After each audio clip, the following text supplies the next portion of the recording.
excited. My first guest is here. For 15 years, she has played tough as nails Olivia Benson on the hit series Law & Order SVU. Millions of fans have been holding their breath since last season's finale, and this Wednesday she is back, and she is better than ever. You set up work. After I let Joaquin go, he called up Amar, told me he owed him a favor. Said he put him on retainer. Oh, well, I'm glad that Joaquin's happy. Did we get anything out of the raid? Well, Teru is going through the girls' cell phones. The numbers match the ones on the Craigslist ads, and lots of phone calls from Midtown hotels. Oh, great. And another thing, all the girls had the same app for a car service quick ride. Seen the signs. Drive for us, make $4 grand a month. I bet they're making a lot more than that driving around out calls. Please welcome Mariska Hargitay.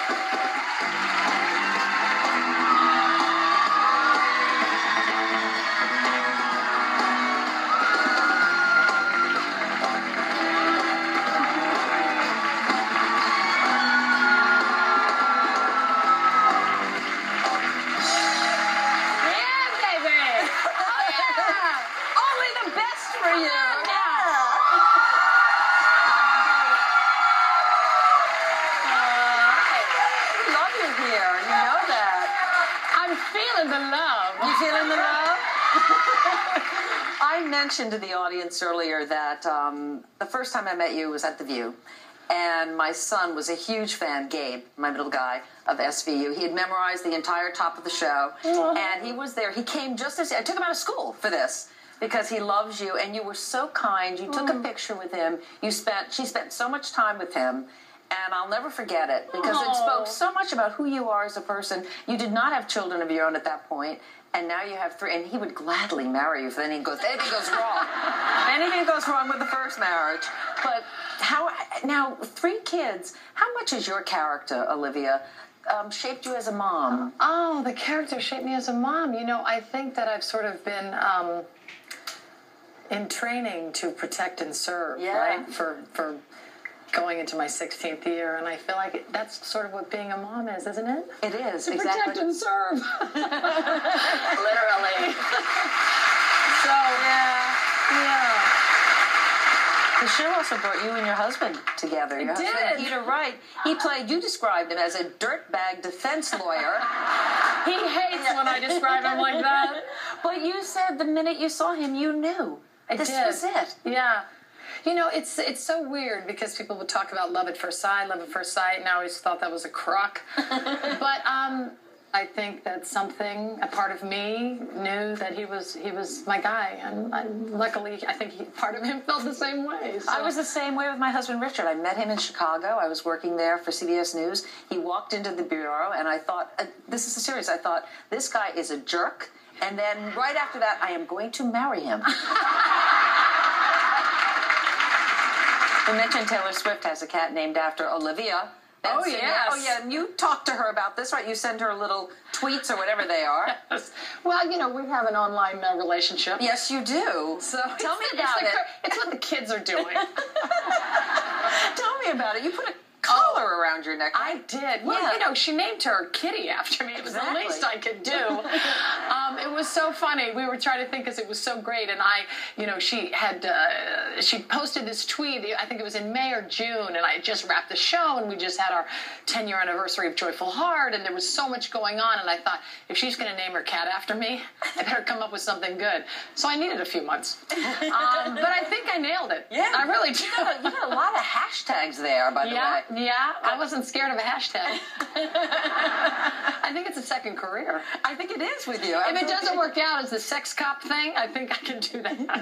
You know, you got a star on the Walk of Fame. I did. And next to your mom, Jane Mansfield, a wonderful actress. What was that like for you to receive? Yeah. Oh, thank you. It was.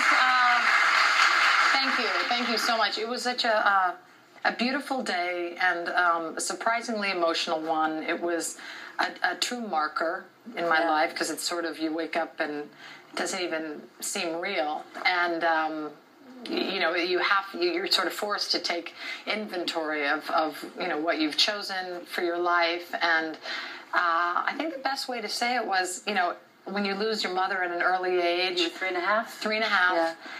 And, so your whole life I was sort of trying to grasp at who she was, and I feel that she's guided me. And I felt on that day, for some reason, that she was truly with me in some beautiful and very healing and cathartic way. Yeah, and I know that your dad taught you to not live in fear of life, but to just get up and embrace it. Yes, he did. He was like, go for it. And you have, baby. I tried. You have done that, I'll tell you. I tried. You also, Thank you. you know, because of your work with Law and Order, you've made it your life mission to help people who have suffered from abuse, domestic violence, sexual assault, or child abuse. And you started Joyful Heart Foundation 10 years ago now. I can't quite believe it. How far do you think we have come in terms of dealing with this problem as a country, and how far do we have to go? We've come a long way. Yeah. And I think we have a very, very long way to go. And both of those things are exciting to me. You know, 10 years ago when I started the foundation, you know, I started the foundation because I learned the statistics of sexual violence in this country, sexual assault, domestic violence. And when I was doing research for the show, I just couldn't believe that everybody wasn't talking about it because of the statistics alone. It is an epidemic that happens everywhere. And I think that the signpost that I'm most excited about right now is the No More campaign. No More, which is my little symbol here. That together we can end sexual assault and domestic violence. And this is our beacon. And you know, for the first time in, I think, forever, the sexual assault and domestic violence, these two movements have come together. And I have to say, Meredith, I was so deeply moved by the way you spoke out and how touched I was and how brave I thought it was and how just helpful it is and life-changing it is to talk about it, and you never know. Well, we have to share stories. We have to share stories, and that's how how they're alone. Right. You know?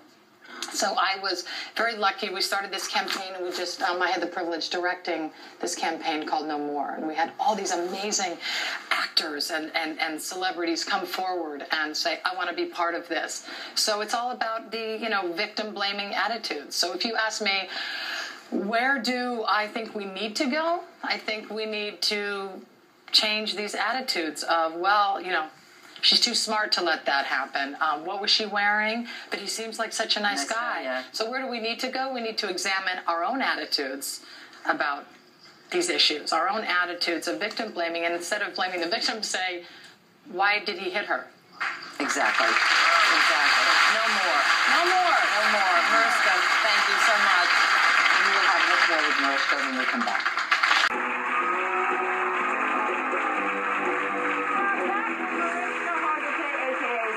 Olivia Benson from Law and Order SVU. A good cop knows when someone is telling the truth or not. So Mariska and I are going to put our own detective skills to the test in a game called Can You Spot a Fake?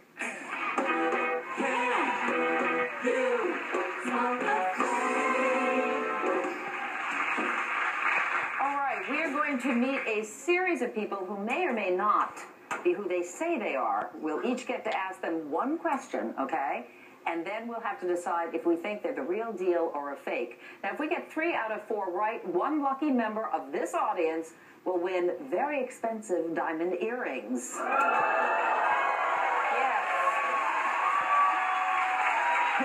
You were all given numbered cards before the show. Who is holding card number 97?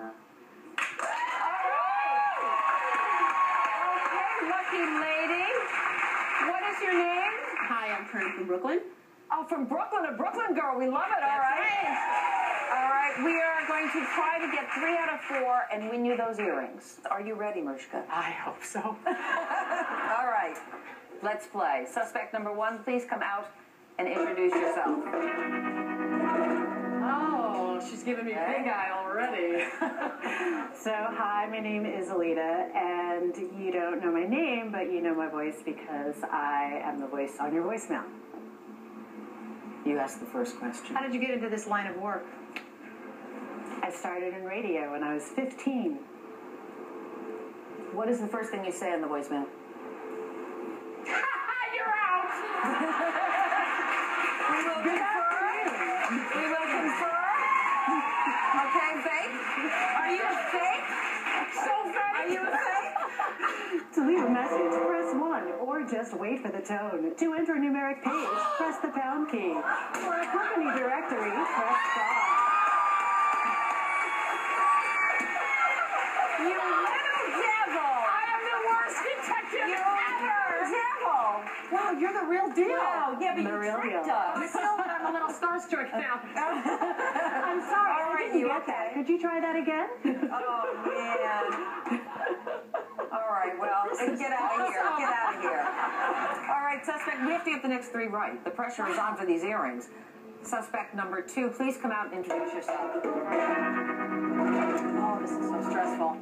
Hello, I'm Steven Slater. I was in the news a few years back. I was a flight attendant for JetBlue, and I basically quit by grabbing 2 beers, and I headed up the evacuation slide.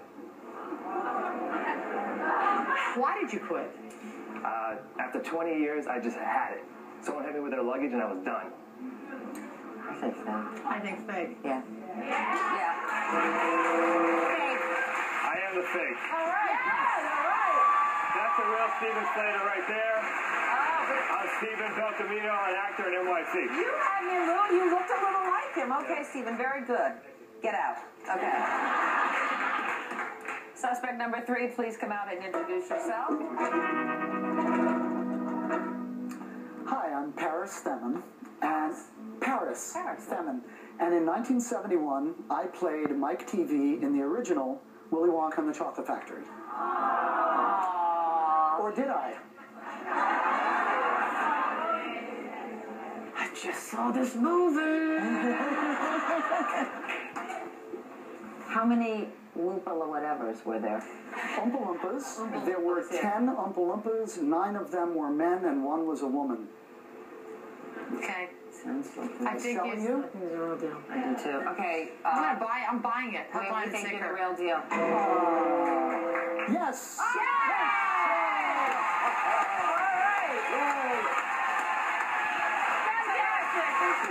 Thank you, Paris.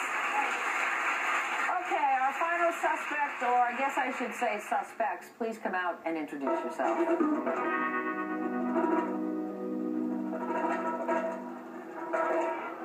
Yes. Hello? Hello. We're Tag Team. And in 1993, we made a song called Whoop! There It Is, which eventually ended up being the #1 rap single in the history of recorded music. Nice. Would you be so kind to say the first verse? Tag Team, back again. Check it the record. Let's begin. Party on, party people. Let me hear some noise. DC is in the house. Jump, jump, rejoice. There's a party over here. Party over there. Put your hands in here, shake their hair. There it is. Hey!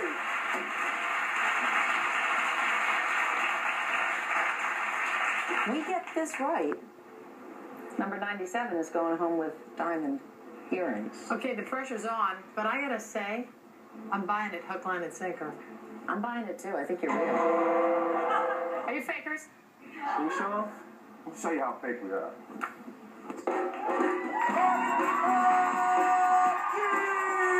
Tag Team music in full effect. That's me, DC, in the rain spring. And my man Steve Crowley.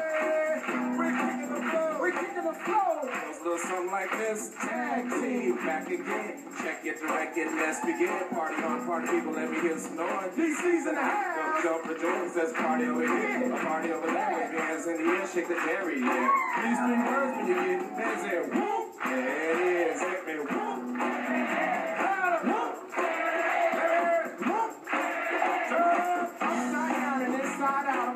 You folks what it's all about. It's time for me to get on the mic and make this tag team. All right, C97, you get the diamond earrings. You can watch Law and Order SVU tonight at 9 p.m. on NBC. Our thanks to Mariska Hargitay. We'll be right back.